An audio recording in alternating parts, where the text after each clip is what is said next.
입니다. 아멘. 할렐루야. 예배 이제 한여름, 봄이 다 지나서 한여름이 되니까 조금 안내를 드려야 될 것 같은데, 이게 좁은데 사람들이 있으면 냉방을 하면 어떤 데는 춥고 어떤 데는 덥고, 그래서 또 이 실제 온도의 추위 더위를 떠나서 제가 보니까 지금 갱년기의 추위 더위도 있고, 노년의 추위가 있고, 또 이렇게 청년의 열기가 있고, 그래서 좀 기준을 정해봤어요.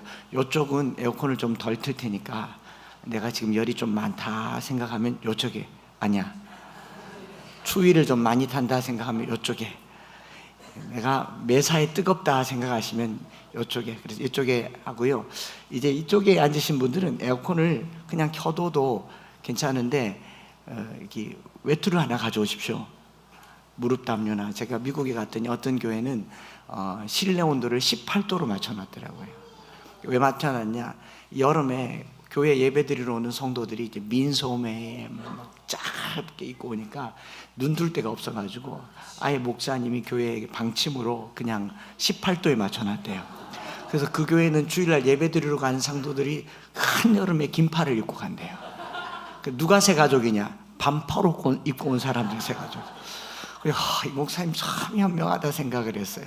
우리가 또 그렇게는 못해도 대체로 이쪽은 좀 추위를 많이 타시는 분들이 앉을 수 있도록, 또 출입도 가까우니까 이쪽은 아예 내가 좀 열이 많다 싶은 분들은 이쪽에 앉으시고, 또 그래도 춥다 싶으면 긴팔을 준비해 주시면 좋겠고, 여러 가지로 불편을 드려서 죄송하지만 우리 하나님은 편하게 해드리십시다. 하나님 말씀 듣는 거기만 집중하시면 좋겠다 싶습니다. 오늘은 사실은 이제 말씀 준비하고 교회 집에서 나오면서 이 자켓, 셔츠, 넥타이 색깔조차도 신경 쓰이는 날이 오늘 같은 날. 무슨 말인지 아시겠죠? 네, 9회 전국 동치 지방 선거가 이제 오늘 수요일 있고, 어제까지 이제 그 사전 투표도 하고 하다 보니까 사람들 항상 이때만 되면 총선이 되었든 지방 선거가 되었든 이때만 되면 등장하는 색깔론이란 게 있어가지고, 저희가 목요일마다 노방전도 하는데 제가 하필 그날 파란 넥타이를 메고 갔더니 김밥을 안 받아요. 저리 가래 그래요. 또 하필 또 그 옆에 또 파란색 옷 입으신 분이 이렇게 선거 유세하러 나온다. 하필 또 저희가 또 거기 있고, 우리 전도팀 또 띠가 다 파란색이에요. 의도한 게 아닌데 여러 가지로 해석이 되다 보니까 보통 10명 중에 한 8명은 전도도 받고 김밥도 받는데, 이번에는 4명 정도가 저리 가라고 이렇게. 그래서 다음부터는 까만색을 입고 와야겠다. 우리는 보혈 빨간색을 해야 되는데 그것도 또 이제 조심스럽고, 그래서 오늘 제가 넥타이 멜 때 이렇게 오늘 원래는 흰색 멜라 그랬는데 흰색이 또 있더라고요. 무소속. 그래가지고 할 게 없어요. 여기 지금 무소속 엄청 많으시네. 오늘 오후에 이제 암송 감사 예배 다 흰색 입고 오셨네. 그래. 이때만 되면 좌파, 우파, 빨간색, 파란색, 진영 논리, 이대남, 세대 통합론, 보수, 진보, 이런 게 있는데, 이제 지칠 대로 지쳐서 색깔도 개념도 없고 그렇지만, 그런데 정말 고마운 거는 엠마오 교회가 여기 와서는 저를 비롯해서 우리 교회 성도들이 어떤 정치적인 편향이나 자기 성향이나 기호와 또 투표에 관해서 말하지 않아 주셔서 참 감사합니다. 이제 헌법이 보장한 대로 비밀 무규명 투표니까 누구를 할래, 뭐 할래 이런 거 물을 것도 없고, 잘못하면 선거법에 위반도 되고 하니까 그냥 조용하게 표를 찍고 결과가 나오면 결과에 따르시면 되겠다 싶은 거죠. 그럼에도 불구하고, 왜냐하면 우리는 하나님의 주권 정치를 믿습니다. 어떤 정당을 믿는 게 아니라 하나님의 주권을 믿기 때문에 교회에서는 그런 이야기들이 별로 의미가 없다 생각을 하고, 다수가 모이니까 이 다수에게 영향을 줄 수 있는 표현들은 사실은 공정하지도 공평하지도 성경적이지도 않습니다. 그래서 제가 바뀐 것 중에 하나가 이 부분 중이라고 생각을 하고요. 그럼에도 불구하고 투표를 할 손치면 나름대로 이 속 색깔을 다 가지고 있죠. 입 밖으로만 안 꺼낼 뿐이죠. 그죠? 오늘은 특히나 더 조심하십시오. 조심하시고 생각하시면 좋겠고, 이 시기에 선거 기간 되면 주로 이제 선거 토론 방송을 할 때, 토론할 때 많이 하는 말 중에, 질문 중에 이런 질문이 있더라고요. 그래, 그 후보께서, 상대방 후보께서는 주적이 누구라고 생각하십니까? 이렇게 얘기해요. 주적. 그래, 여러분 주적이 누굽니까? 제가 오늘 정답을 가르쳐 드릴게요. 잘 들어두셔야 돼요. 혹시 이거 물으면은 대답을 해야 돼요. 군대에 가면 정훈교육, 정신전력교육이나 그 정훈교육 시간이나 면접 볼 때, 간부를 선발하거나 장성을 면접할 때, 정훈 평가할 때, 그리고 불시에 묻는 질문이 주적이 누구냐라는 말을 해요. 그러면 공식 답변으로 이렇게 가르칩니다. 대한민국 국군의 공식적인 주적은 북한 정권과 북한군이다 라고 대답해야 됩니다. 우리 주적은 누구라고요? 지금 굉장히 헷갈리죠. 저 목사가 지금 선거철에 무슨 말을 하나. 이거는 대한민국 국방부 정답이에요. 정훈 장교가 장병들의 적대관을 확인하고 확립하기 위해서 주기적으로 질문하는 질문이 이 질문이 있고, 간부 선발 면접 때에 부사관, 장교, 학군단, ROTC 면접할 때 국가안보관을 확립하기 위해서 주기적으로 물어요. 그래서 불시에 정훈평가에서도 일반 병사들에게도 무작위로 질문합니다. 대한민국 국방백서에 명시된 공식 주적, 우리나라 법에 정하고 있는 대한민국 국방백서에 대한민국의 주적은, 우리의 주적은 북한 정권과 북한군입니다 라고 대답해야 됩니다. 그런데 선거철에 이 대답을 못 하더라고요, 의원들이. 그렇지 않습니까? 여러분 잘 대답하셔야 됩니다. 주적이 누굽니까? 그런데 이제 문제는, 여기까지는 일반인들이, 군인들이 하는 건데, 여기에 신실한 그리스도인들이 이런 질문을 받으면 상당히 곤란해집니다. 여러분들이 대답 못하는 이유가 뭐냐면, 우리는 우리의 주적이 누군지 알고 있기 때문에 그래요. 우리의 주적은 하나님과 원수되게 하는 사탄마귀입니다 라고 군대에서 얘기하시면 참 곤란해질 수가 있다는 거죠. 그 군대 가서 갑자기 정훈 시간에 주적이 누굽니까? 근데 우리의 주적은 사탄마귀입니다. 그럼 우리는 누굽니까? 우리는 하나님의 자녀입니다. 주 사랑 안에 우리 거할 때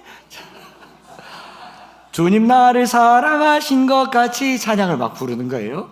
그래서 군대 가서 이런 노래 한번 불러보세요. 앞으로 군에 갈 청년들 주적이 누군가 묻는 질문 앞에서 이렇게 하세요. 하나님 안에서 우리 서로 이어져 주가 거하실 성전이 되네. 여기까지 부르면 영창 갑니다. 제대하지 않고 군대에서 이런 말 하면 안 되잖아요. 제가 왜 이렇게 서론을 꺼냈나? 사도 바울이 지금 이런 말 하다가 감옥 갔어요. 이런 말 하다가 감옥 가서 쓴 편지가 에베소서입니다. 이방인과 유대인들을 다 모아서 우리가 하나다라고 얘기하니까, 여기 안에 할레파, 무할레파 막 싸움 박질하고 이런 걸 하나다 하니까, 이방인은 이방인대로 바울을 불안해하고 유대인들은 유대인대로 바울을 죽이려고 하고, 그렇게 해서 항소하다가 감옥에까지 간 거 아니겠습니까? 그러니 오늘은 우리 주적이 누군지를 좀 정하고 가면 좋겠다 생각을 했고요. 그래서 에베소서로 다시 돌아왔는데, 에베소서는요, 갈라지고 분열된 세상을 그리스도 안에서 하나가 되게 하기 위한 하나님의 뜻을 강력하게 전하는 성경이 에베소서입니다. 그래서 바울은 감옥에서 이걸 쓰고 있고요. 저나 여러분들이 에베소서를 100번 읽을 각오로 매일마다 소리내서 한 번씩 읽어가면서 이 그리스도 안에 있는 그 힘의 능력을 경험하게 되는 줄 믿습니다. 그래서 바울이 하는 말은 뭐냐면, 그리스도 안에서 연합되고 그리스도 안에서 통일되어서 하나가 된다. 우리를 자녀로, 창세전에 선택하셔서 우리를 자녀로 부르시고 구원하시고, 구원하신 그 하나님의 은혜로 모인 이 공동체를 교회로 하나 되게 하신 하나님의 뜻을 전하는 게 에베소서의 말씀입니다. 에베소서 1장 10절에 하늘에 있는 것이나 땅에 있는 것이 다 그리스도 안에서 통일되게 하려 하심이라. 이 통일에 대한 통일관을 얘기하고 있는 거죠. 온 세상을 창조하신 하나님께서 하나님으로부터 멀리 떠난 자기 백성들을 부르셨습니다. 그리고 그리스도의 피로 씻어 화목하게 하시고 그리스도 안에서 하나 되게 하시는 것이 하나님이 우리를 구원하시는 궁극적인 목적입니다. 즉 구원은 개개인적이고 내가 예수 믿어서 내가 그리스도인이 되지만 그걸로 끝나지 않습니다. 반드시 공동체를 이루고 그 공동체가 이루어져서 천국 가서 하나의 천국 공동체를 이루는 교회가 되는 것이 이 구원의 궁극적인 목적이고, 이것이 커져가는 것을 복음 증거 선교라고 얘기하죠. 그래서 나는 나 혼자 예수 믿으니 예수 믿는 데는 아무 지장 없다고 하신 분들은 천국에 가면 어디 있는다고요? 독방에 있는다고요. 나오지도 않고 거기 혼자 계셔야 되는 거죠. 그런 천국은 없다라는 말이죠. 천국은 공동체거든요. 그래서 그리스도 안에서 통일되게 하려 하십니다, 이런 표현을 쓰는가 하면 4장 3절부터 6절에는 평안에 매는 줄로 성령이 하나 되게 하신 것을 힘써 지키라. 몸이 하나요 성령도 한 분이시니 이와 같이 너희가 부르심의 한 소망 안에서 부르심을 받았느니라. 주도 한 분이시요 믿음도 하나요 세례도 하나요 하나님도 한 분이시니 곧 만유의 아버지시라. 만유 위에 계시고 만유를 통일하시고 만유 가운데 계시도다. 하나란 말을 계속 하잖아요. 오늘날 교회가 하나 되기가 제일 어렵고 분열이 제일 많이 일어나는 것이 교회고, 그러니 교회는 신뢰를 잃어가고 있는 것 아니겠습니까? 오늘 우리가 읽은 에베소서 2장에서도요 그 얘기를 하고 있고요. 우리가 이 본문을 읽어가다 보면 결코 하나가 될 수 없는 사람들이, 하나일 수 없는 사람들이 모여서 어떻게 하나가 되어 가는지를 기록하고 있는 것이 2장 11절부터 21절까지의 말씀이 있는 거죠. 그래서 바울은 하나됨, 그리스도 안에서 연합과 통일을 말하면서요, 초두에 제가 물었던 우리의 주적은 누구입니까? 라고 시작하면 곤란해지는데, 바울은 그렇게 얘기하지 않고 당신은 누굽니까? 라고 시작하는 거죠. 우리의 적이 누굽니까가 아니라 우리가 누굽니까? 라고 묻는 질문이 그리스도인들이 세상을 향해서 가져야 될 첫 번째 질문이다라는 거죠. 그래서 11절부터 13절에 그때와 이제를 반복하여 사용하면서 에베소를 읽고 있는 독자들에게 좀 자극이 될 만한 위험한 표현들을 그때라고 얘기하면서요, 자기가 누구였는지를 아주 상세하게 말하고 있는데, 사실은 이 본문의 해당자들은 들으면 별로 유쾌하지 않아요. 옛날 내 모습을 계속 끄집어내고 있으니까. 2장 11절에 그러므로 생각하라. 너희는 그때에 육체로는 이방인이요 손으로 육체에 행한 할례를 받은 우리라 칭하는 자들로부터 무리라 칭한 자들로부터 할례를 받지 않는 무리라 칭함을 받는 자들이라. 적어도 두 종류의 양극단의 집단이 있는 거죠. 할례를 받는 무리가 있고 할례를 받지 않은 무리가 있고, 또 유대인들이 있고 이방인들이 있었다라는 겁니다. 그렇지 않습니까? 한 절 더 지나 보니 좀 더 적극적으로 그때의 모습을 얘기해 주고 있습니다. 그때에 너희는 그리스도 밖에 있었고 이스라엘 나라 밖의 사람이라. 약속의 언약에 대해서는 외인이요 세상에서는 소망이 없고 하나님도 없는 자이더니, 지금 너희는 이라고 얘기했으니까 읽는 사람이잖아요. 에베소서를 읽는 독자들에게 이렇게 말을 하는 거죠. 너희는 그리스도 밖에 있었다. 그리고 또 하나님 이스라엘 나라 밖의 사람들이라. 약속의 언약에 대해서는 외인이고 소망이 없고 하나님도 없는 자들이다. 이런 말, 외인이란 말은 외국인이라는 크세노스란 말인데, 낯선 사람, 또 소망이 없는 사람. 영어 성경에는요 조금 더 직설적으로 separated란 말, separate from Christ란 말 쓰고 excluded란 말 씁니다. 배제된 사람들. 너희는 이 하나님 나라의 시민권으로부터 제외된 사람이고, foreigners란 말 씁니다. 외국인이었다. 이민을 가보거나 유학을 가보거나 해외에 가보면요 굉장히 서럽거든요. 그 이민 생활이라고 하는 게 있단 말이죠. 아무리 영어를 잘해도 미국에서 원어민처럼 영어를 해도 외국인인 거죠. foreigners입니다. 그런데 다른 번역에는 alienated란 말이에요. alien이래요. alien 아시죠? alien. strangers라고 얘기해요. 이상한 사람들이라고. 그때 너희가 그런 사람들이다 라고 얘기를 하는 거죠. 저 중학교 1학년 때 저희 담임 선생님이 아재 개그 본성이 좀 있었는지 저희들을 보면서 너희들이 선구자다 그래서 그 마음에 막 선구자라 그러네. 돌아서면서 선천적으로 구제불능 자포자기자다. 그것도 선지자라 선천적으로 지멋대로 자포자기다. 듣기 좋습니까? 그게 아직까지 기억이 나더란 말이죠. 바울이 이 에베소에 있는 성도들에게 그때의 그들의 모습을 stranger, alien이라고, 또 이방인이라고, 배제된 사람이라고 적나라하게 얘기하는 거죠. 여러분들에게 그때는 있습니까? 여러분들의 그때는 어떤 분들이었습니까? 여러분들이 예수 믿기 전에는 어떤 사람들이었습니까? 바울이 아마 우리에게도 똑같이 그걸 질문하고 있지 않는가 생각을 해봅니다. 마틴 로이드 존스 목사님은 이 본문을 강의하면서요, 우리가 받은 구원의 위대함을 알기 위해서는 반드시 우리가 구원받기 전에 어떤 상태였는지를 처절하게 기억해야 된다. 하나님은 다 잊었어도 여러분들이 어떤 존재였는지, 우리가 지은 죄를 하나님 앞에 용서받고 사함받고 다시는 그 죄를 짓지 않았다 하더라도 내가 과거에 어떤 존재였는지를 처절하게 기억해야 오늘 내가 누리는 은혜가 된다라고 얘기하는 거죠. 잊지 마세요. 여러분들이 어떤 사람들이었는지 바울은 그때를 상기시켜주고 있다는 겁니다. 그래서 2장 11절에 다시 그러므로 생각하라 라고 하잖아요. 그러므로 생각하라, 기억하라, 잊지 마라, 상기하라 라고 얘기하는 겁니다. 여러분, 우리 그때를 잊지 마시기를 바랍니다. 하나님께서도 이스라엘 백성들에게 자주 이스라엘 백성들을 형용할 때 애굽 땅 종되었던 너희들이라고 얘기했는가 하면 너희들은 불순종의 자식들이라, 멀리 떠났던 자들이란 말을 자꾸 해요. 그럼 듣는 하나님의 백성들이 기분이 좋아요? 옛날 이야기 자꾸 하면 좋습니까? 특별히 아내들이 이제 남편이 비록 지금 개과천선해서 신실한 그리스도인이 되고 안수 집사도 되고 장로도 됐지만 여러 사람들이 있는 데서 남편의 과거를, 우리 남편이 옛날 주님과 지금 주님이 달라요. 그 옛날 얘기를 계속하면 듣기 좋아요. 쿡쿡 찌르면서 그만해라, 그때가 언제 얘기인데 그만해라. 심지어는 어린 청소년들도 대학생들도 엄마가 어릴 적에 얘기하면 뭐 승질 내면서 가요. 근데 바울은 그때를 잊지 마라, 그러므로 생각하라 라고 얘기하고 있지 않습니까? 그 말은요, 다시 그렇게 되지 말라, 그 전에 그랬으나 지금은 다르다라는 것에 각성의 의미가 있겠죠.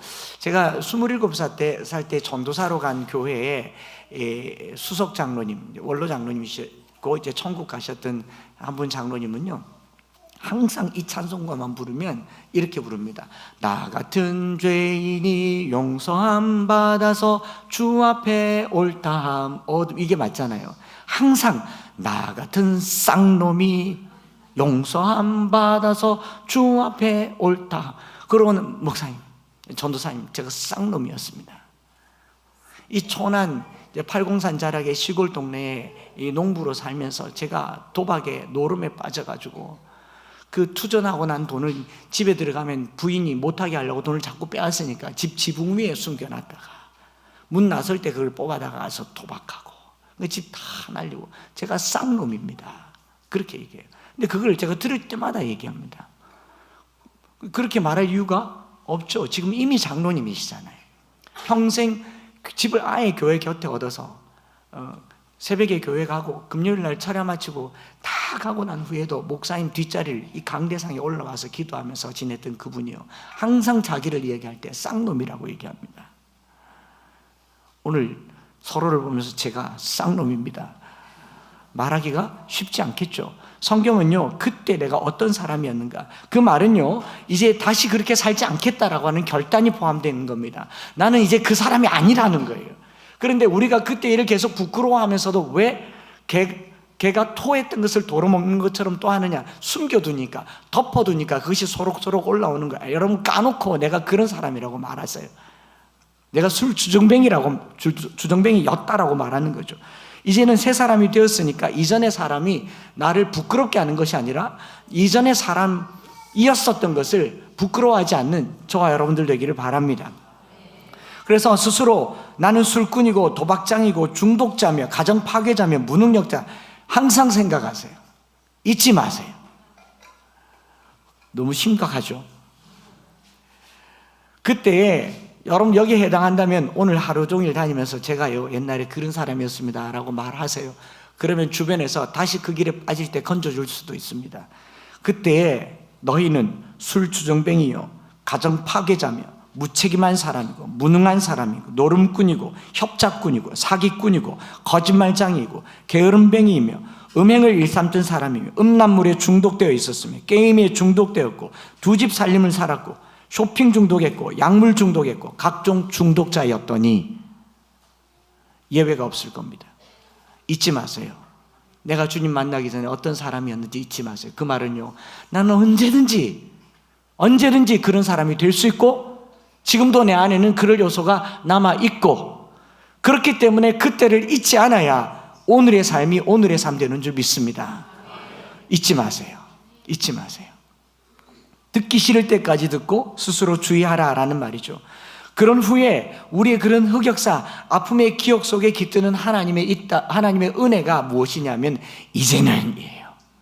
그때가 있어야 이제가 있는 겁니다. 여러분, 예수 믿기 전에 나는 그때도 괜찮았고 지금도 괜찮다, 주님 앞에 서보세요.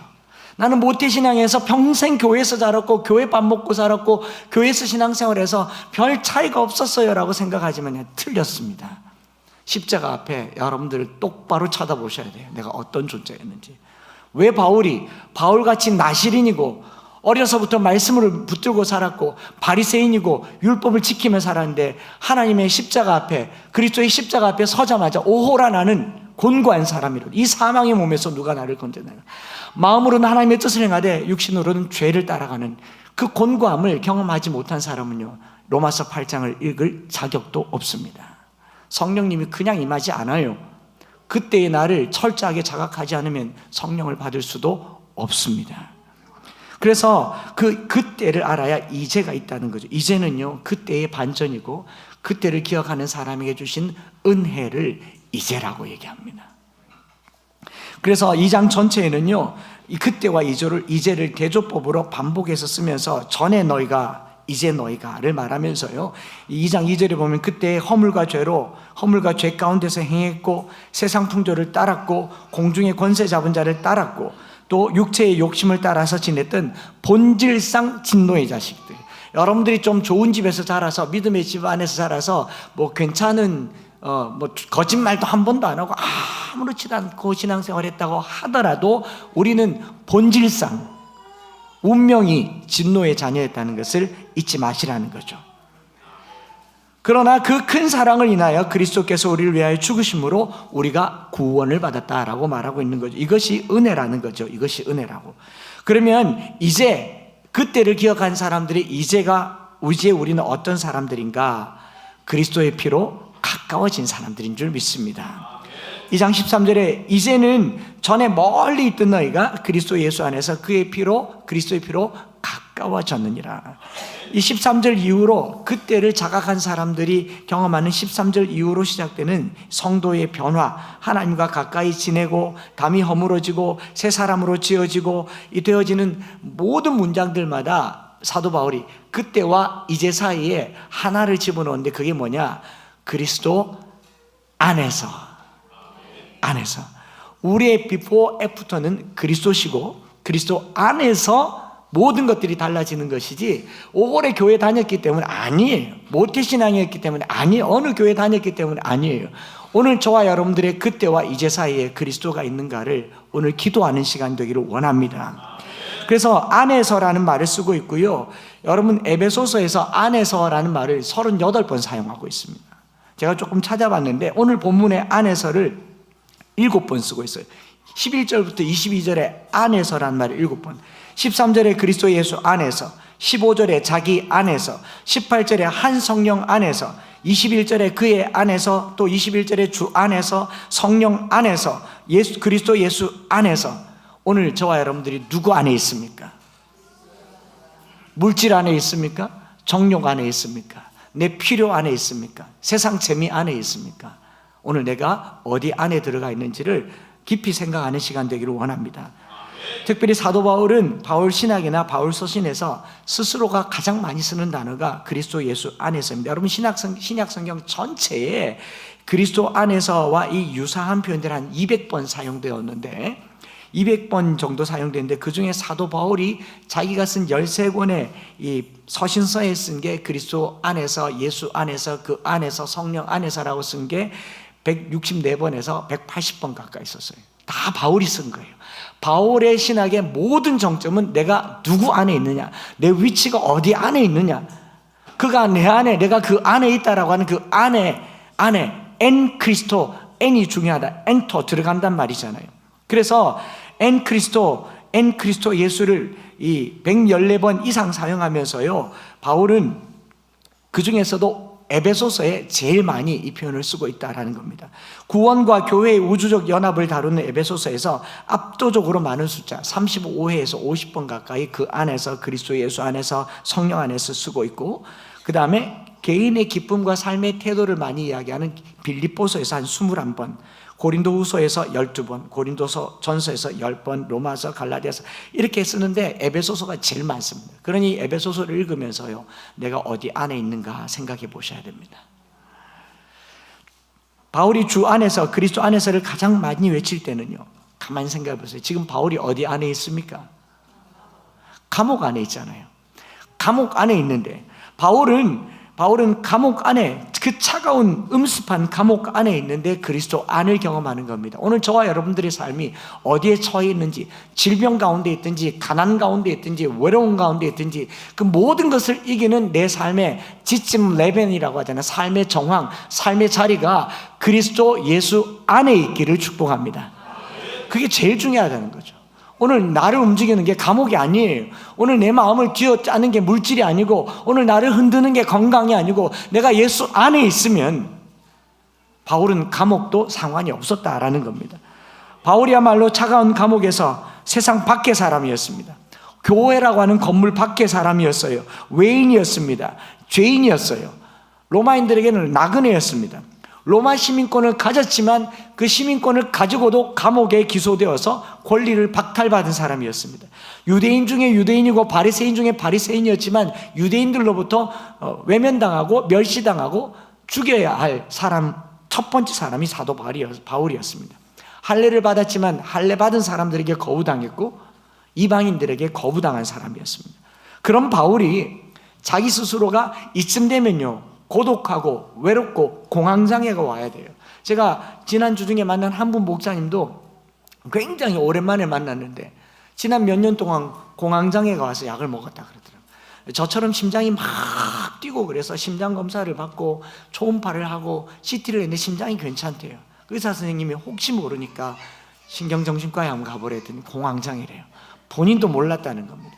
그래서 약을 지어 먹었는데 설교하러 강단에 올라갔는데 성도들이 그렇게 무섭대요. 제가 이렇게 이걸 좀 제에게 도입시켜 봤는데, 제게도 그런 날이 오지 않겠습니까? 안 되겠죠? 근데 제가 이렇게 생각해 보니까 얼마나 힘들었을까를 생각하는 거예요. 막 눈물이 날 것 같더라고요. 그게 스트레스잖아요. 자기 안에, 자기가 누구 안에 있느냐, 목회라고 하는, 또 교회 운영이라고 하는 그 틀 안에, 많은 성도라고 하는 틀 안에 갇혀 있으면 거기가 감옥입니다. 오늘 우리의 삶에 우리가 왜, 그 갔더니 의사 선생님이 그랬대. 목사님 중에 공황장애 걸린 분 많다 그래요. 제가 봐서 병환 가운데 고생하시는 목사님들이나 여러 성도들에게는 이게 위로가 되든지 혹은 상처가 될 수도 있어서 조심스럽지만요, 주님 안에 가십시다. 주님 안에 갑시다. 목사님이 자기 아픔을 토로했더니 성도들 중 꽤 많은 분들이 있어서 위로가 되었다고 하는데, 정말 주님 안에 있어야 이겨나가는 겁니다. 혹시라도 오늘 우리 안에 우울증이 있거나 내 안에 나를 가두어 놓는 감옥 같은 삶이 있다면 오늘 그 감옥 안에 예수님을 모시고 주님 안에 거하시기를 바랍니다. 바울이 얘기하는 거예요. 저와 여러분들이 지금 그리스도 안에 있는가 밖에 있는가 물어봐야 돼요. 항상 그리스도 안에 가시라는 거죠. 예수님께서 십자가를 통해서 내 안에서 내 삶과 내 삶이 쌓아놓은 경계를 허물고 그리스도 안으로 우리를 끌어들이시는 것, 그것이 바로 주님께서 막힌 담을 허셨다라고 말하는 거죠. 교회가 교회되기 위해서 우리는 벽을 쌓고 있습니까? 허물고 있습니까? 지금 선거철만 되면 이 정치권이라고 하는 권력의 담을 쌓아둡니다. 옛날에 우리 철의 장벽이라고 그랬어요. 중국에는 주거의 장벽이라고 그랬어요. 온통 쌓아둔 담들 때문에 병이 걸리고 갈등되고 분리가 되는 곳에 오늘 우리 주님께서 이 막힌 담을 다 허시고 그리스도 안에서 온 우주가 하나 되어지고 통일되어지는 연합한 하나님의 나라가 되시기를 축복합니다. 그래서 그리스도 안에서 일어나는 삶의 변화가 19절부터 22절에 그러므로 라고 시작되는데, 그리스도 안에 있으면 어떤 일이 일어나느냐. 19절, 그러므로 이제부터 너희는, 읽어볼까요? 외인도 아니요 나그네도 아니요 오직 성도들과 동일한 시민이요 하나님의 권속이라. 자, 이전에는 외인이었어요. 이전에는 나그네였어요. 이전에는 스트레인저였어요. 포리너였습니다. 에얼리언이었어요. 근데 이제는 어떻게 됐다고요? 외인이 아니고 나그네도 아니고 동일한 시민이고 하나님의 권속. 이 오이케이오스라고 하는 권속은 세 번역이나 다른 번역에는 가족이라고 얘기해요. 가족. 외인이 아니랍니다. 밖에 사람이 아니랍니다. 뭐 새가족, 오래된 가족, 굴러온 돌, 기존의 돌 이런 거 아니고요. 그냥 다 그리스도 안에서 가족이라고 하는 거예요. 가족이라고. 성도들과 동일한 시민이란 말은 하나님 나라의 권리를 가졌단 말이고, 하나님의 가족이란 말은 하나님 자녀라고 하는 특권과 신분을 가졌다는 말이니까, 저와 여러분들은요 예수 안에서 그리스도 예수의 피를 함께 나눈 영적인 가족인 줄 믿습니다. 그래서 성도들은 서로를 형제님, 자매님이라고 하잖아요. 근데 형제님, 자매님이라고 하려고 딱 봤는데 딱 봐도 내보다 나이가 많다. 형제님이라고 해야 맞습니까? 옆에 사람 보고 이름은 모를 수도 있으니까 딱 봐서 내보다 나이가 많다. 그럼 희야, 언니야. 3초 드릴게요. 한번 불러보세요. 시작. 불러보라고 하니까 하하하하. 제가 청소년 집회하면서 설교하고 영접기도하고 영접하는 자 곧 그 이름을 믿는 자들에게는 하나님의 자녀가 되는 권세를 주셨으니 혈통으로나 육종으로나 사람의 뜻으로 나지 아니하고 하나님께로부터 난 자들이라. 아이들과 다 고백하고 난 다음에 하나님의 자녀가 된 사람 손 들어보라고 했더니 아이들이 손을 들어요. 나도 하나님의 자녀고 너희들도 하나님의 자녀면 너희들하고 나하고는 형제가 아닌데 내가 나이가 좀 많으니까 넌 나이를 어떻게 불러야 돼? 그러니까 이 아이들이 전부 다 희야! 내가 희야입니다. 그래서 하나를 불러가지고 네 이리 와서 희야! 한번 해보라고 했더니 막 진짜 군대 갔다 온 형 만나듯이 막 희야! 하고 가기들. 이게 교회 다닌다고 하는 게 그런 거예요. 물론 직분으로도 불러야 되고 서로 예의도 갖춰야 되고 하지만 한 번씩은 언니야, 희야, 누나야, 아무개야 이거 괜찮은 것 같아요. 거기에 좀 예의를 갖춘다면 성도님, 형제님, 자매님 하는 거 아니에요? 그걸 영적인 가족이라고 하는 겁니다. 이렇게 가족된 공동체가 쌓아둔 철의 장벽이든 주의 장벽이든 인간관계의 장벽이든 정치적인 장벽이든 이 모든 담을 허물고 하나 되면 그 허물어진 자리에 건축이 시작되는 거예요. 여러분, 건축은요 땅을 허물고 토목을 먼저 해야 됩니다. 땅을 다져야 되잖아요. 그 다질 때 다져진 곳이 뭐냐면은 예수 그리스도의 피로 하나 되어서 하나님께 가까이 나와서 모든 담을 허물고 다져서 거기 위에 세워진 그 교회, 사도와 선지자들의 터 위에 세운 교회를 교회라고 하는 겁니다. 교회. 그래서 서로 건물로 지어져 가는 것을 로이 존스 목사님은 그렇게 말하죠. 교회가 단순히 사회적 모임이나 친목 단체가 아니라 교회는 하나님의 살아계심을 나타내는 영적인 유기체이다. 그 유기체라는 말이 굉장히 의미심장한데요. 그래 교회 안에 모여서 이렇게 동아리 모임도 하고 뭐도 하는 거 좋지만 교회는 성도들이 모여서 살아가는 영적인 유기체라는 말은 다르게 말하면 완성체가 아니라는 거예요. 생명체란 말이죠. 생명의 특징은 고정되어 있지 않습니다. 건물은 완공하면 그걸로 끝이에요. 그런데 유기체는 계속 자란다는 겁니다. 계속 자라는 거죠. 계속 자라. 그렇기 때문에 선지자와 사도들의 전한 터 위에 지어졌고 예수님이 모퉁이 돌이 됐기 때문에 이 완성체가 아니고 계속 성장하고 성숙하고 자라나는 것이 교회다라고 말하면서 모퉁이 돌 대신 예수님을 중심으로 성도들이 함께 지어져 가기 때문에 건물로서가 아니라 공동체로 존재하는 것이 교회다라고 사도 바울은 말하고 있고요. 그것을 21절과 22절에 이렇게 말하죠. 같이 한번 크게 읽어보십시다. 시작. 주 안에서 성전이 되어가고 너희도 성령 안에서 하나님이 거하실 처소가 되기 위하여 그리스도 예수 안에서 함께 지어져 가느니라. 이 두 절 안에 주 안에서 성령 안에서 그 안에서 예수 안에서 를 계속 반복하면서 의미심장하는 두 문장이 여기 담겨져 있는데 그게 뭐냐면요, 제 눈에는 이게 크게 보이더라고요. 서로 연결하여 성전이 되어가고, 그 다음에 22절에 함께 지어져 가느니라. 자, 되었다라고 말합니까? 되어 간다라고 말합니까? 지어졌다고 말합니까? 지어져 간다고 말합니까? 현재형으로 쓰면서 완성되었습니까? 미완성입니까? 미완성이죠. 그래서 우리 제자훈련 받을 때 제자훈련 공책 제일 앞에 뭐라고 썼습니까? 나는 아직 완공됐습니까? 공사 중입니까? 그래, 내가 봤을 때 아직 삽질도 안 한 사람들이 있어요. 터도 안 다져놓고 그냥 공사 중이라고 써놓은 사람이 있어요. 공사 중이란 말은 완성이 아니라는 거죠. 지어져 간다. 현재형 동사를 쓰면서요, 그 생생함을 유기적으로 나타나는 거죠. 아직 공사 중이란 말이에요. 되었다고 하지도 않고 되자고 말하는 것도 아닙니다. 되어 간다라고 말하고, 지어졌다고 말하지 않고 지어져 가고 있다라고 말합니다. 그리스도는 이미 오셔서 모퉁이 돌이 되셔서요. 그건 된 사실입니다. 두 번 오시지도 않습니다. 두 번 모퉁이 돌이 될 필요도 없습니다. 이미 모퉁이 돌이 되었고, 우리가 아직 공사 중인 거예요. 스페인의 바로 설려나? 이거는 발음이 되는데 왜 바르셀론 아니?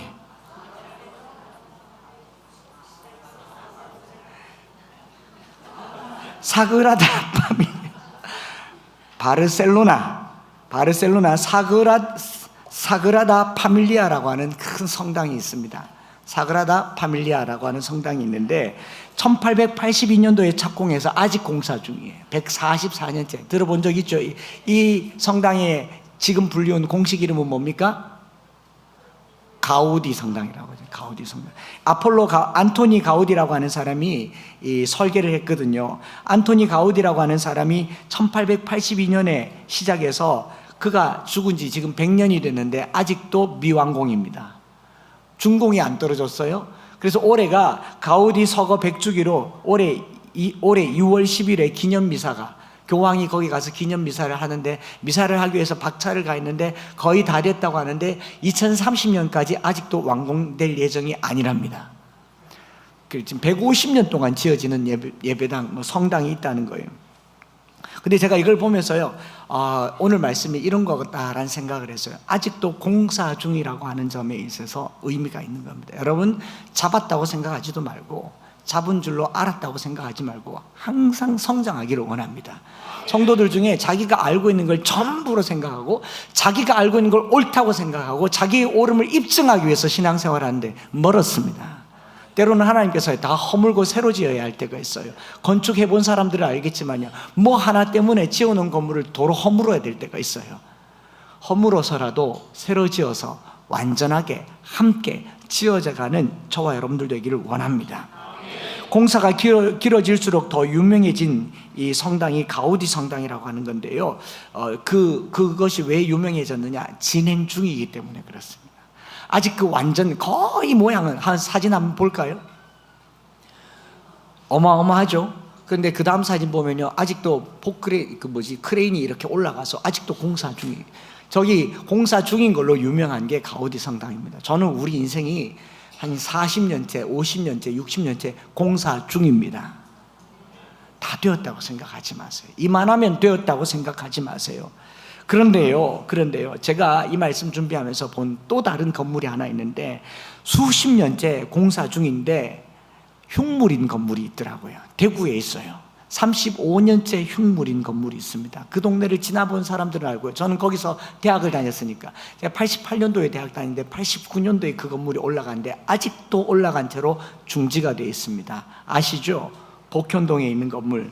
1989년도에 건축 허가를 받은 이 골든 플라자라고 하는 건물이 지하 7층, 지상 17층으로 이 건축 허가를 받았는데 짓다 말았어요. 지금 주택도시보증공사가 그걸 사서 경매에 사서 경매에 내놨는데 300억에 내놨는데 아직도 안 나가고 있습니다. 사진 한번 보실래요? 조례됐습니다. 저거를 지금 35년째 보고 있습니다. 아시겠죠? 자, 저건 유명합니까? 안 유명합니까?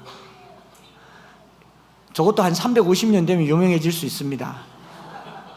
자, 가우디랑 골든 플라자는 뭐가 차이입니까? 가우디는 아직도 진행 중인 거고, 골든 플라자는 진행이 중단돼서 그래요. 오늘 저와 여러분들이 그리스도 안에서 신앙생활이 중단되거나 성장이 중단되면 흉물이 됩니다. 예수 믿다가 안 자라면요, 흉해요. 흉하다고요. 잘합시다. 잘합시다. 그냥 놔두면 방치되고 끔찍한 폐허가 되고요, 땅값도 못 챙기는 그런 건물이 될 수가 있습니다. 저 건물은 철거비가 더 들 거예요. 누가 살려고 하겠습니까? 오늘 저나 여러분들이요, 시작했으면 끝까지 범사의 그리스도에게까지, 4장에서는 머리 대신 그리스도에게까지 자랄지라고 얘기합니다. 저와 여러분들이 내 이전의 삶과 지금의 삶을 발견한다면 여기서 멈추지 마시고 더 자라십시다. 내일 더 좋은 모습으로 나타나겠습니다. 저는요, 내년에 더 훌륭한 목회자가 되고 싶어요. 이거 박수 받네요. 은퇴할 때 정점을 짓고 싶어요. 은퇴하고 나서 영광스럽게 주님 앞에 가고 싶어요. 그걸 성도의 성화와 영화라고 얘기합니다. 목회자에게는 정성기가 없어요. 죽을 때가 정성기예요. 우리 그런 삶을 살기를 원해요. 그리고 그걸 어떻게 한다고요? 함께 지어져 간다는 거예요. 혼자가 아니라 함께 지어가죠. 시편 118편 22절에 건축자가 버린 돌이 집 모퉁이 돌에 머릿돌이 되었다라고 하는데, 제가 이걸 보면서 우리 주님이 버림받더니 교회의 모퉁이 돌이 되었어요. 이제 저와 여러분들을 두고 보세요. 제가 딱 봤을 때 여기 쓸만한 재료는 별로 없어요. 우리 교회를 앞으로 우리 교회의 미래를 위해서 봤을 때 여기 뭐 귀인도 없고 의인도 없고 쓸만한 재료는 하나도 없어요. 억울하십니까? 그럼 한번 해보시든지요. 기여를 해보시든. 아직까지는 없어요. 지금까지 엠마오교를 여기까지 이르게 한 것은 다 대한민국의 수많은 교회들이 여기를 위해서 기도해주고 모인 기도. 우리라고 하는 이 재료들은 별로 쓸 재료가 없어요. 어떤 재료냐? 다 돌멩이들이고요, 모래고 녹슨 철근이고 그냥 부러진 나무 조각들이에요. 그런데요, 모퉁이 돌 대신 예수님께 붙어 있었더니 꽤 괜찮은 건물이 되더라. 우리 개개인으로는 하나도 쓸 데가 없어요. 우리 스스로는 아무짝에도 쓸 데가 없는데 주님께 연결되어 있더니 주님 안에서 너무너무 괜찮은 거예요. 저라고 하는 한 인생이 보잘것없고, 얼마나 보잘것없으면 기도 이겁니까? 제가 오늘 처음으로 공개하는 건데, 지금 신고 있는 신발 이거 벗으면 어떻게 되는지 아십니까? 형 나요 안 나요? 다시 신어볼까요? 많이 나요. 보잘것없어요. 보잘것없어요. 그런데 주님께서 붙어 있다고 하는 그 한 가지 이유로 귀히 쓰시더라고요. 여러분, 서로를 볼 때요, 개개인으로 보면 참 형편없습니다. 그런데요, 주님께 연결되어 있는 한 귀하게 여기시기 바랍니다. 소중하게 여기시기 바랍니다. 전에 쓸모 없었습니다. 거칠게 했고 보잘것없어요. 건축자들이 버린 돌이었어요. 저와 여러분들도 버린 돌이었습니다. 천지에 쓸데없는 돌이었어요. 그런데 다 쓸데있게 되는 것은요, 주님 안에서 주님께 연결되어서 다 버릴 것, 하나도 버릴 것 없는 나름 의미 있는 저와 여러분들 되시기 바랍니다. 주님이 없이 붙어 있으면요, 서로 기호 따라서, 취미 따라서, 성격 따라서 붙어 있으면, 우리 건축하신 집사님이 제가 처음 들어본 표현으로 이런 표현을 쓰더라고요. 재료 분리 현상이라는 게 있어요. 똑같은 시멘트라도요, 양생하는 시간이 다르면 여기 시멘트 같은 비율로 했어도 여기하고 여기 딱 하면 요 사이에 분리 현상이 나요. 쪼개집니다. 그리스도가 없으면 언제든지 갈라지는 겁니다. 오늘 교회 안에 우리가 개개인이 그리스도 안에 있어야 되고 성도들이 그리스도 안에 있어야 되면, 우리가 아무리 쓸모없는 존재라도 보잘것 있는, 볼 것 있는 존재로 세워져 가는 줄 믿습니다. 그래서 저와 여러분들의 화려함은 주님 때문이고 우리의 아름다움은 주님 때문이고, 건물 별로 중요하지 않아요. 좀 불편한 거 중요하지 않아요. 주님 때문에 서로를 아름답게 만들어가는 은혜로운 공동체 되기를 축복합니다. 주님 안에서 함께 지어져 가는 그런 소원이 있는 오늘 하루가 되시기를 축복합니다. 그래서 오늘 오후에도 남아서 한번 보십시오. 참 보잘것이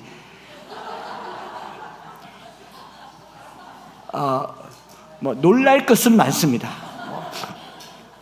하여튼 연습하는 거 힐끔힐끔 봤는데, 하여튼 어떻게 하면 성도들을 놀라게 할까, 작정을 하고 한 달 동안 준비를 하셨어요. 제가 2부 예배 드리기 시작하기 전 마지막 5월 마지막 예배를 특별 가족 예배 마지막 예배를 드리면서 제가 이걸 보면서 어떤 생각을 했냐, 하나님께서 이분들을 통해서 우리 교회를 위로하시는구나. 위로가 너무 많이 돼요. 복장부터가 위로가 될 겁니다. 개봉박두. 이제 저와 여러분들이 같이 한번 이 찬양 드리면서 기도하면 좋겠습니다. 우리에게 소원이 하나 있습니다. 주님 다시 오실 그날까지 십자가 사랑, 교회를 사랑케 하고 희생과 포기와 가난과 고난, 우리를 막을 수 없는 교회를 교회되게, 예배를 예배되게 해서 한 사람의 훌륭함이 교회를 못 만들어요. 그런데요, 보잘것없는 한 사람도 주님께 붙어 있으면요 기가 막힌 교회가 됩니다. 우리 서로요 그런 교회가 되기 위해서 이 찬양 드리기 전에 잠시 손 한번 잡아보십시다. 이렇게 말합시다. 이 교회 잘 지읍시다. 건축하자는 말 아니에요. 우리가 교회입니다.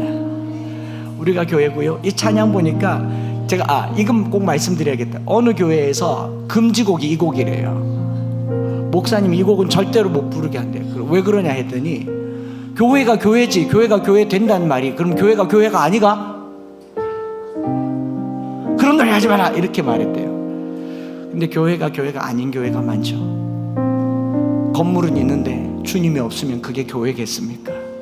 반대로 주님은 있는데 성도가 없으면 그게 교회겠습니까? 오늘 이 시간 이 찬양 드리면서 우리 교회뿐만 아니라 대한민국에 십자가 걸어놓은 모든 교회들, 간판 걸어놓은 모든 교회들, 특별히 저 지하에, 상가에, 우리 말씀 심는 교회 임대기간이 다 됐는데 이전할 곳을 못 찾아서 오늘 마지막 예배를 드리는데 다음 주부터는 광야에서 예배를 드려야 되는데 그런 교회처럼 진짜 교회가 될 수 있도록 우리 시간에 같이 기도하는 시간을 가졌으면 좋겠습니다.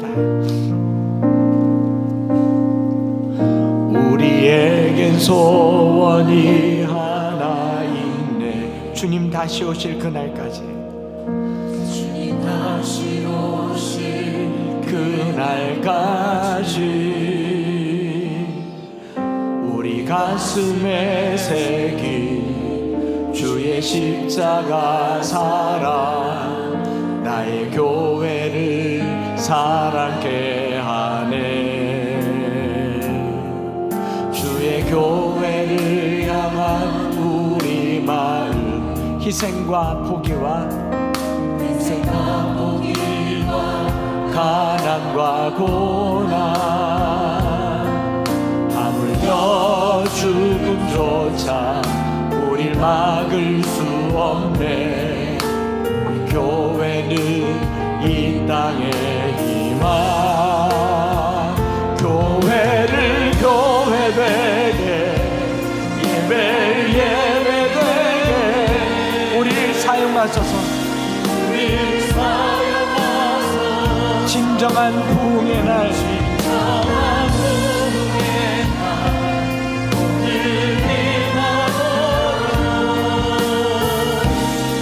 우리를 사용하소서. 너희는 사도들과 선지자들의 터 위에 세우심을 입은 자라. 그리스도 예수 안에서 친히 모퉁이 돌이 되셨느니라. 그의 안에서 건물마다 서로 연결하여 주 안에서 성령이 성전이 되어가고, 너희도 성령 안에서 하나님이 거하실 처소가 되기 위하여 그리스도 예수 안에서 함께 지어져 가느니라. 우리가 함께 지어져 가는 주님이 거하실 처소가 되기를 원합니다. 우리에겐 소원이 하나 있네. 주님 다시 오실 그날까지, 다시 오실 그날까지 우리 가슴에 새긴, 가슴에 새긴 주의 십자가 사, 나의 교회를 사랑케 하는 주의 교회를 향한 우리 마음, 희생과 포기와 가난과 고난, 가난과 고난, 하물며 죽음조차 막을 수 없네. 교회는 이 땅의 희망,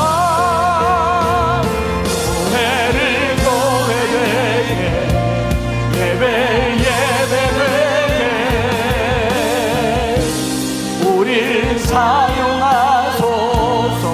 진정한 부흥의 날, 부흥의 날 오늘 임하도록 우리 사용하소서.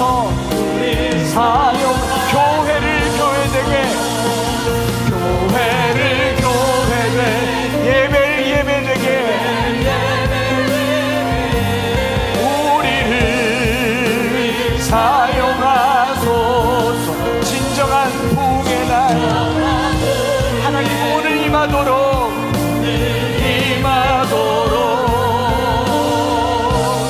우리를 사용, 성령 안에 예배하리라. 우리가 그 안에 있기를 원합니다.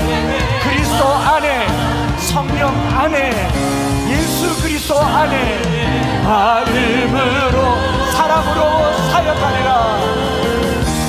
사랑으로 사역. 교회는 생명입니다. 교회는 생명. 우리 다시 한번 성령 안에 예배하리라. 성령 안에 예배하. 자유의 마음으로,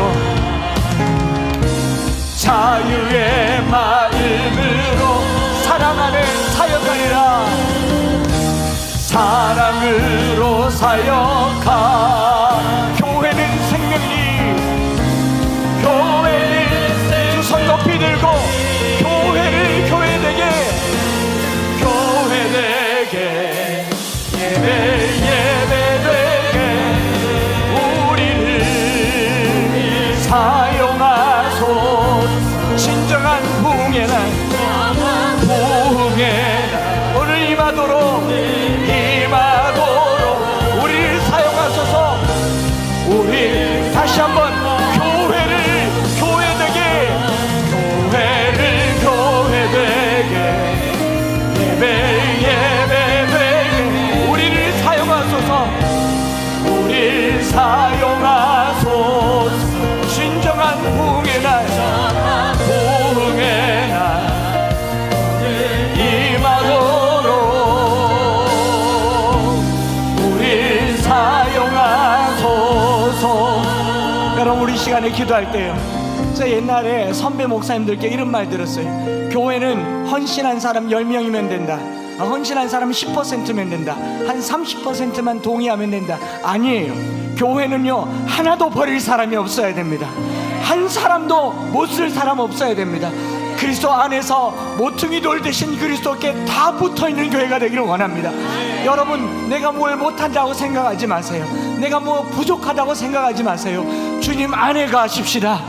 그러면요, 내가 전에 어떤 사람이었는지 오늘 어떤 사람인지 알게 될 것입니다. 그 은혜로 이 교회가 교회되기를 원합니다. 우리 엠마오 교회뿐만 아니라 대한민국의 전 세계에 주의 이름을 부르는 곳에 성령님 역사하여 주시옵소서. 우리 성도들을 사용하여 주셔서 연합하여 하나가 되게 하여 주시옵소서. 주의 이름 부르며 합심해서 기도하며 나가겠습니다. 주여,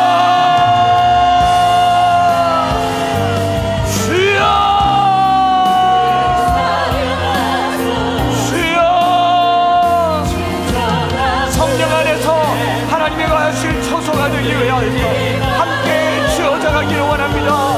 주님 안에 성전이 되기를 원합니다. 건물도 아니고 사람도 아니고 모퉁이 돌리신 그리스도가 우리를 사람 되게 하시고 전에 우리를 깨닫게 하시고 오늘 우리를 발견하게 하여 주셔서 주님 안에 거하게 하여 주시옵소서. 그리스도 안에 거하게 하여 주시옵소서. 예수 그리스도 안에서, 주님 안에서 우리가 쓰임받는 그런 교회 되기를 원합니다. 주여, 성령으로 나아가기를 원합니다. 주여, 예배하리라. 자유의 마음으로 사랑으로 사역하기를 원합니다. 성령으로 충만하게 하여 주셔서 교회가 교회되게 하여 주시고 오늘 예수 이름으로 부르짖는 곳에 주님 교회가 세워지게 하여 주시옵소서. 교회가 세워지게 하여 주시옵소서. 하나님, 주의 이름 부르는 곳에 역사하여 주시고 한국교회의 부흥을 허락하여 주시고 이 땅의 부흥을 허락하여 주시고 교회를 주시옵소서. 주여, 주여. 살아계신 하나님, 우리 교회를 축복하여 주시옵소서. 주님, 교회를 교회되게, 예배되게, 주의 이름을 부르는 곳마다, 교회라고 불려지는 곳마다 주님 역사하여 주셔서 그리스도 예수 안에서 상합하여 하나 되게 하시고 연합되게 하여 주시옵소서.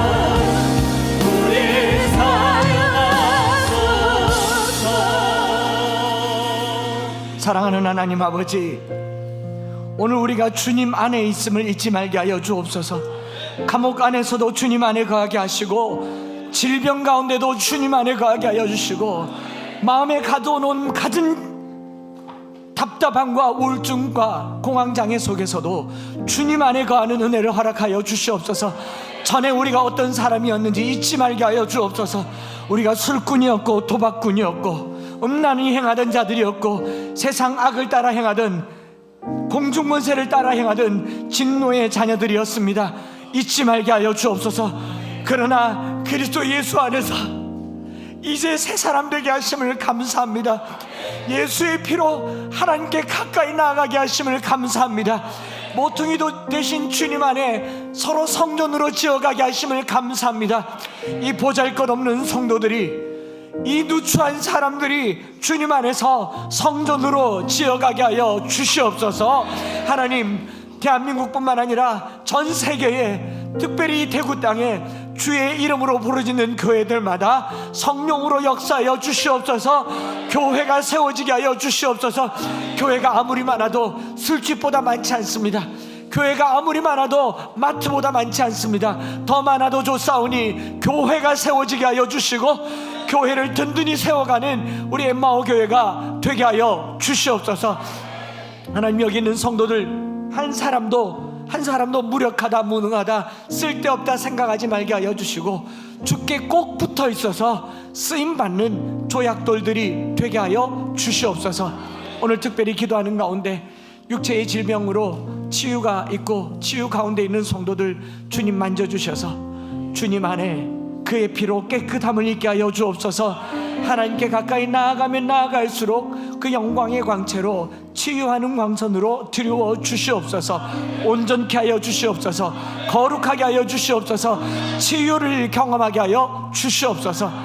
주님 앞에 나오는 자들마다 새로움을 덧입고 하나 되어지는 귀한 공동체가 되기를 간절히 소망하며, 우리 구주 예수 그리스도의 크신 은혜와 아버지 하나님의 변함없으신 사랑하심과 성령 하나님 위로교통 충만 역사하심이, 전에 우리가 어떤 자들이었든지 그리스도 안에서 이제 새 사람 되어서 그리스도로 말미암아 모퉁이 돌 되신 주님께 붙어 성전이 되기를 소망하는 사랑하는 모든 성도들 머리 위에 이제로부터 영원토록 함께 있을지어다.